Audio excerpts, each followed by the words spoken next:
미국에는 비둘기 파월이 있고 한국에는 범이 내려오고 있다. 그 범이 누구일까요? 맞습니다. 이번에 금융위원장 후보자인 고승범 위원은요, 여러분들 조심하셔야 돼요.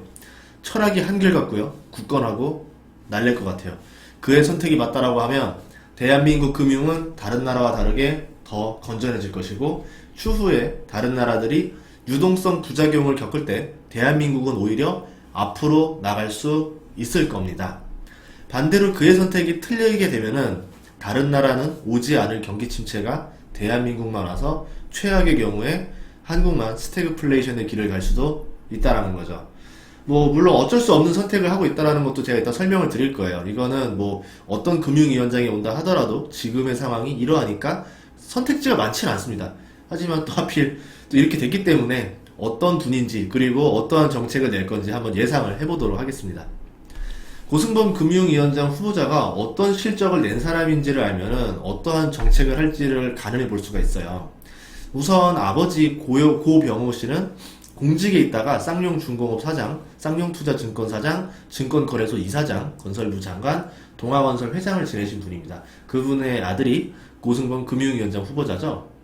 그러면 행시 28기로 들어왔는데 그 다음부터 어떤 일을 했느냐, 1998년 외환위기 당시에는 재정경제원 경제정책국 종합정책과 서기관 실무자 역할을 했다라고 볼 수 있죠. 본인이 결정을 내릴 수 있는 상황은 아니지만 실무자로서 그 상황을 겪어봤었다라고 보면 되고요. 2003년 신용카드 사태도 겪었었어요. 좀 이야기를 해서 이해를 하자면 당시 카드사들이 방만한 운영을 했습니다. 카드사들이 얼마나 방만했냐면 자기 자본 비율이 13%였었는데 마이너스 5.4%까지 간 거죠. 한마디로 자기 자본을 날려먹은 겁니다.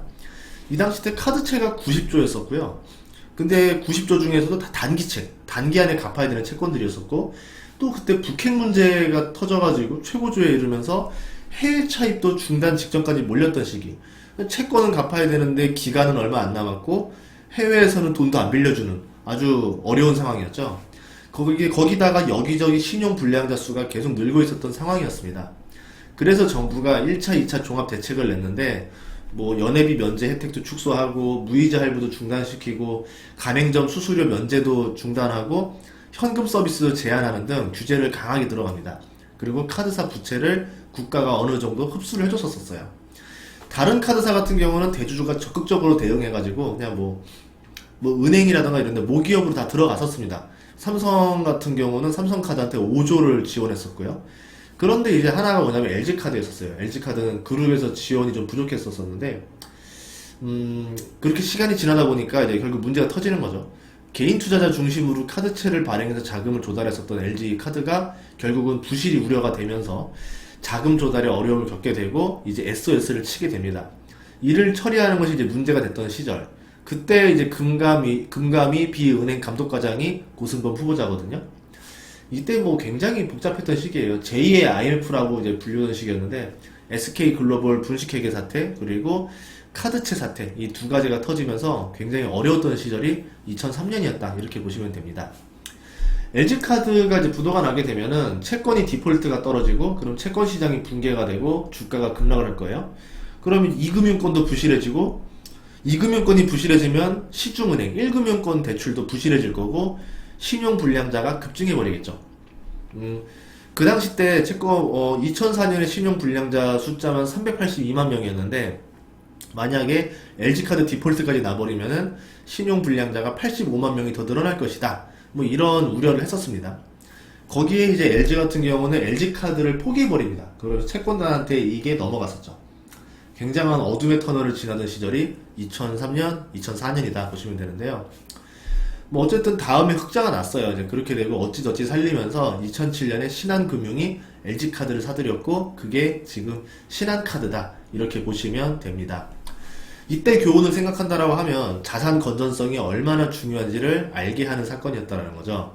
즉 이때 실무자였었던 고승범 후보자는 자산 건전성 그리고 부채 관리에 대한 강한 기억을 가진 사람이다. 그러니까 부채 관리는 좋은 거야. 이건 해야 돼라고 생각을 할 가능성이 높다라는 거죠. 예를 들어서 성장이 있고요. 빚을 내서 하는 성장이 있고 빚을 줄이는 부채 관리가 있는데 어떤 걸 택하시겠습니까? 라고 했을 때 지금의 후보자는 부채 관리가 더 중요합니다. 이렇게 말할 상황이 높다라는 거죠.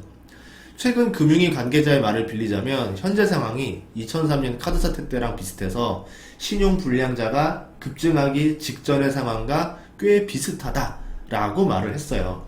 그래서 금리 인상과 강도 높은 대출 규제가 필요하다라는 발언을 했습니다. 그러니까 지금 고승범 후보자 입장에서는 그때처럼 해결하면 되겠구나 이렇게 생각할 수도 있다라는 거죠. 그리고 그 다음에 2011년 저축은행 사태가 벌어집니다. 그 당시 때 이제 금융위원회 금융서비스국장으로 재직하셨었는데 당시에 또 이제 행시 28회 동기 중에 누가 있냐면 정은보 금융정책국장이 있었어요. 둘이서 동기인데 각자 국장을 한 거죠. 금융서비스국장, 금융정책국장. 그때의 이제 동기였는데 지금 또 이번에 또 동기를 만나게 됩니다. 되게 재밌는 인연이죠. 이 저축은행 사태는 저축은행들이 PF, 프로젝트 파이낸싱 부실 사태가 발생하면서 이거를 처리하는 과정에 벌어진 일인데요. 2000년도 후반에 부동산 경기가 굉장히 좋았어요. 호황이다 보니까 빚내서 막 부동산 짓고 아파트 분양하는 게 이제 막 인기 있었죠. 저축은행들은 이때 PF 대출을 주도했었으니까 굉장히 많은 수익을 냈습니다. 물론 아무 문제도 없을 때는 상관이 없어요. 돈을 잘 벌겠지만 문제가 생기게 되는 거죠. 왜? 건설사가 건물을 짓지 않아도 사업 계획서만 잘 내면은 이런 그림이 나오겠구나. 그러니까 담보가치 얼마라고 해주고 인정해주고 돈을 빌려주는 거예요. 그럼 만약에 짓지 않으면 어떻게 되는데요? 망하는 거죠. 그러니까 지을 거라 생각하고 빌려주는 겁니다. 2011년에 부동산 시장이 침체가 되면서 빌려준 돈을 회수하지 못하는 저축은행들이 문제가 발생하기 시작했던 거죠. 그게 이제 조사하다 보니까 부실이 엄청 컸었던 거고 그러면서 영업정지를 시키다가 사태가 벌어진 겁니다. 당시 금융위원회가 2011년 2월에 7곳의 저축은행에 영업정지 처분을 내려버려요. 그러면서 정리를 시켜버리죠. 그 결과 이제 연달아서 여러 저축은행들이 파산을 하면서 5천만 원 이상 예금을 넣었던 투자자들 그리고 저축은행 후순위채에 투자했었던 투자자들이 총 보니까 38,000명 정도가 피해를 봤던 사건이 이 사건이었습니다. 당시에 고승범 국장은 부산저축은행 영업정지를 지연시켰다라는 이제 이유로 그래서 소비자 피해가 키웠다 이렇게 돼서 감사원으로부터 주의 요구 지적을 받은 사실이 있었습니다. 당시에 파산했던 저축은행 프로젝트 사업장만 해도 758개였었고요. 저축은행 수도 그 전에는 106개였는데 그 후에는 79개로 많이 줄어들었죠. 현재 지금 2021년 부동산 PF 대출 규모가 7조고요. 10년 전에가 4조 3천억이었으니까 지금 상황은 더 크다라는 겁니다. 그럼 고승범 국장 입장에서는 어떻게 하겠어요? 2011년 기억을 떠올렸을 때 이번에 진짜 위험하구나. 이 대출도 규모를 줄여야겠다. 이렇게 생각을 할 겁니다. 지금 어느 정도 이해가 돼가는 거죠. 1억에 대한 결론을 내리자면 원래 이분은 비둘기에 가까운 사람이었어요. 그런데 금융위기를 다 겪어본 백전무장이다 이렇게 볼 수 있습니다. 부채관리의 중요성 그리고 선제적 조치의 중요성을 알고 있는 사람. 파월은 선제 조치보다는 대응을 하려고 하는데 이 사람은 먼저 선제적으로 조치를 하는 게 더 효과적이라 생각한다는 거죠. 그러면 이제 미국과 한국의 금융정책이 조금 시간차가 나거나 달라질 수 있다는 거예요. 여기에 아까 그 정은보 금융감독원장에 대한 이야기를 했었는데요. 금융위원장과 금융감독원장이 서로 동기고 과거에 같이 일을 해봤었습니다. 쿵짝이 맞게 진행될 가능성이 높다라는 거고 이 정책에서 트러블이 나지 않고 아마 방해자 없이 진행되지 않을까 이렇게 볼 수도 있다라는 거죠. 그러면 이제 고승범 위원장이라든가 정은보 감독원장의 어떤 말을 하는지 입을 잘 지켜봐야 된다. 왜? 이 사람들은 진짜로 할 가능성이 높아요. 그래서 잘 봐야 됩니다. 여기에 좀 이해를 돕기 위해서 지금 바젤3 상황을 좀 설명드리고 싶어요. 2008년 글로벌 금융위기를 야기했던 게 바젤2였었는데 그거 대신 이제 바젤3를 도입하겠다라고 한 2012년부터인가 계속 예고를 했습니다. 도입 예고를. 그래서 특히 은행들이 올해부터 준비를 많이 했습니다.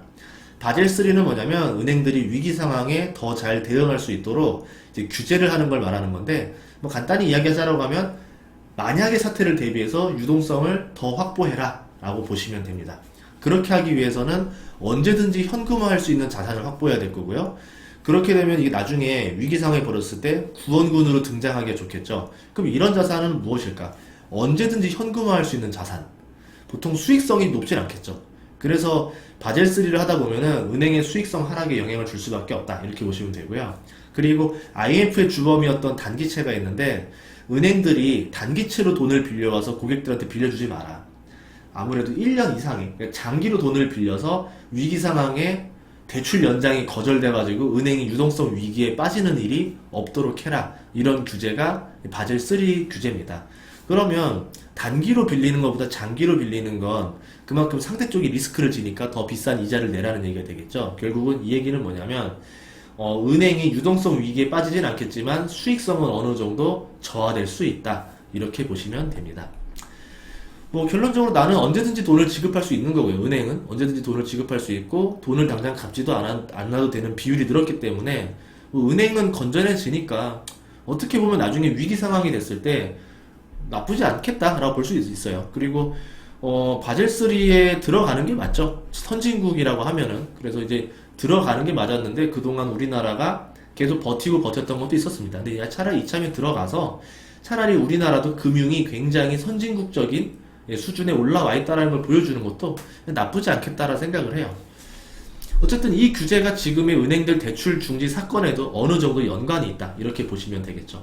그리고 이제 내정 소감도 한번 이야기 볼 건데, 이제 고승범 내정자가 후보자가 되면서 이런 얘기를 했습니다. 가계부채, 자산가격 변동 등 금융위험 요인을 철저히 관리하겠다. 그리고 대내외 불확실성에 대비하겠다라는 말을 했습니다. 그냥 좋은 말이네 흘려들을 수도 있지만 이거를 따로따로 쪼개서 이해해보자면 부채 관리를 어떻게 한다는 얘기입니까? 대출을 규제한다던가 금리 인상한다는 거고요. 자산 가격 관리 어떻게 한다는 겁니까? 대출을 규제한다던가 금리 인상을 한다는 얘기고요. 불확실성을 관리한다는 건 뭐냐면 미국이 갑자기 기습적으로 내년이나 내후년에 금리를 따다다닥 연속적으로 올릴 때 우리는 그렇게 할 수가 없으니까 미리 먼저 선제적으로 금리 인상을 하고 부채를 관리해서 대응을 맞춰 나가겠다. 이렇게 보시면 돼요. 결국은 이 이야기의 공통점은 금리 인상과 대출 규제가 있다. 이렇게 보시면 될 겁니다. 여기에 이제 DSR을 단계적으로 시행하는 걸 재검토하겠다는 얘기를 했는데 이건 어떤 의미냐면요. 3단계로 된 DSR을 DSR이 뭐냐면 개인별 총부채 원리금 상환 비율이라고 해요. 그러니까 주택담보대출, 신용대출, 할부 이렇게 보는 게 아니라 그 사람이 빚낸 모든 대출을 합산해서 비율로 적용하겠다라는 거예요. 갚을 수 있는 능력을. 한마디로 대출이 덜 나온다는 얘기입니다. 이거를 확대하는 걸 재검토하는 게 뭐냐면 3단계로 나누기로 했는데 너무 길어. 1단계로 다 끝내버려. 땡겨와. 이렇게 말하면 돼요. 조기 적용을 하겠다는 거예요. 원래는 DSR 40%가 언제 최종적으로 되냐면 2023년 7월이에요. 그럼 2년이 남아있는데 그때까지 못 기다린다는 겁니다. 빨리 땡겨온다는 거죠. 그럼 결국 뭐냐면 우리는 지금 그동안 대출 받았던 게 내년이나 내후년에는 그 정도 대출이 안 나올 수 있다는 거고 마통이나 신용대출부터 시작해가지고 고객님은 이제 한도가 5천만 원이 안 되니까 2천만 원으로 줄이세요. 이런 식으로 갚으세요라는 압박이 세게 올 수 있다는 겁니다.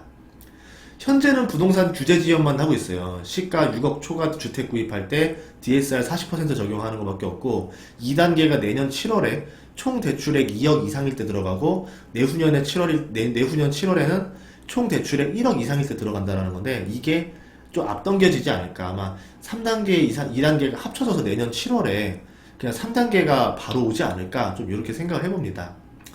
여기에 개인 신용 대출 한도도 연소득, 연봉 이내로 축소하게 했죠. 굉장히 지금 빨리 변하고 있어요.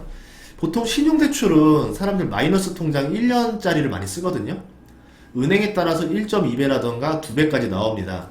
그러면 연봉 5천인 사람은 보통 이제 1억까지 대출 받았을 가능성이 높다라는 거죠. 그럼 내년에 연장을 해야 되는데 고객님은 1억 안 됩니다. 이제 한도 5천만 원이니까 5천만 원은 어떻게 해서든 갚아내세요라고 상한 압박을 해버린다는 거죠. 그럼 이 5천만 원을 마련해내는 사람이 괜찮겠지만 마련하지 못하는 사람들은 어떻게 됩니까? 또 돈이 없으니까 또 빚을 내서 이걸 막아야 되는 일이 벌어지겠죠. 어디로 가겠어요? 이금융권 가겠죠. 그걸 또 눈치챈 거예요. 그래서 이금융권도 압박하는 거예요. 너희들도 마통, 연봉 한도로 끊어버려 라고 한다는 거죠. 내년에 빚 못 갚는 사람들, 다중채무자들이 꽤 많이 나오지 않을까 이런 우려가 좀 있습니다. 그럼에도 불구하고 이 정책을 하는 이유는 뭐다? 부채관리, 바젤 3 이렇게 볼 수 있다는 거죠. 여기에 추가금리도 인상이 필요하다는 말을 했습니다. 8월 26일 날 금리 인상을 0.75까지 했는데 고승범 후보자는 부족해, 더 해야 돼 라고 말을 합니다. 금리 인상 한 번으로 부족하다 말했는데 이 뜻을 잘 생각해보면 한 번 더라는 뜻이 아니에요. 2번 이상 필요하다라고도 생각해볼 수 있다는 거죠. 그래서 지금 뭐 증권사에서 생각하기를 절반 이상이 11월에 할 것이다 라고 보는 거고, 빠르면은 10월에 하겠다라고 보는 의견도 꽤 많았었어요. 10월 아니면 11월에 한 번 한다는 얘기고요. 내년 1월, 2월이 있는데 그때도 한 번 더 할 수 있다는 거죠. 그러면 금리 인상을 2번 더 할 것이다. 그러면 이제 저번 주 것까지 계산해서 기준금리가 0.75%가 오른다는 거고 0.5에서 1.25까지 올라가는 겁니다. 굉장히 빨리 올라가죠. 그러면 실제 가계금리는 더 올라갈 것이다 라고 보면 됩니다. 아마 내년 이맘쯤에 주택담보대출 이자가 한 연 3.5%는 되지 않을까 예상하고요. 신용대출 이자도 한 연 4% 정도를 생각해야 되지 않을까 라고 합니다. 이 정도면 제가 조금 높게 잡긴 했는데, 그래도 그 정도는 각오하는 게 본인들의 어떤 금융 스트레스 테스트에 도움이 되지 않을까 싶어요. 여기에 공매도도 확대해야 된다라는 말을 해요. 코로나 상황이 나아지면 공매도를 지금 일부 대형주들만 걸고 있는데 그게 아니라 모든 종목을 다 풀어야 된다. 완전 재개로 가는 게 바람직하다라고 말을 했습니다. 공매도는 순기능도 있지만 주가 조작 등 불법에 악용될 가능성이 있다는 것도 알고 있다. 그래서 불법 공매도도 잘 감시하겠다. 이렇게 말을 했죠. 하지만 그거는 과거부터 지금까지 맨날 말했지만 그거에 대해서 확실하게 적발된 사례를 자주 볼 수가 없었습니다. 공매도를 풀고 나면은 아까 말한 대로 불법을 잘 잡아내면은 건전하게도 할 수 있겠지만 막상 그렇지 않거든요. 시장 경제상. 그리고 처벌이 워낙 약하다 보니까 공매도를 안 하고 싶어도 안 하는 사람이 바보되게 만들어 놓게 해놓고 규제는 솜방망이 처벌을 해놓고 하지 마라 라고 하면은 누가 안 하겠어요. 이거는 조금 좀 그렇습니다. 아무튼 그렇고요. 공매도 상환기간 제한 가능성에 대해서도 기자들이 물어봤더니 이런 말을 하죠. 우리나라만 하자니까 좀 조심스러워. 다른 나라처럼 제한 시간 없게 하는 게 낫지 않겠어? 뭐 이런 얘기인데, 아무래도 공매도에 대해서는 좀 언급을 잘 못하는 이유가 이런 얘기를 했다가 한국 증시에 악영향을 끼칠까봐 뭐 그러는 것 같습니다. 다만 한 번쯤은 해결했으면 좋겠다라는 생각이 좀 들고 있고요. 결과는 어떻게 될 거냐 종합적으로 이야기해 보도록 할게요. 부채 관리는 확실히 될 것 같아요. 원래 긴축이라는 게 고통스러운 작업이에요. 근데 어쨌든 한 번은 해야 할 일이 됐다. 유동성을 많이 풀었기 때문에 그 작업을 뒤로 미루기보다 차라리 앞으로 당겨서 매를 먼저 맞자, 이렇게 생각하시면 될 것 같습니다. 근데 매를 먼저 맞는 것도 솔직히 아파요. 솔직히 매를 뒤로 맞나 먼저 맞나 아픈 건 똑같은 거예요. 이제 아플 거다 생각하시면 됩니다. 금리 올리고 대출 쪼이고 DSLR 강화하면은 채무자는요 내년에 대출을 갚아야 되는 경우가 굉장히 많아질 겁니다. 영끌한 사람들의 심각한 타격이 예상되는데 그 시점을 내년으로 보고 있어요. 반면 이제 빚내서 집을 사려는 사람들은 대출이 부족해서 집을 살 수가 없어진다.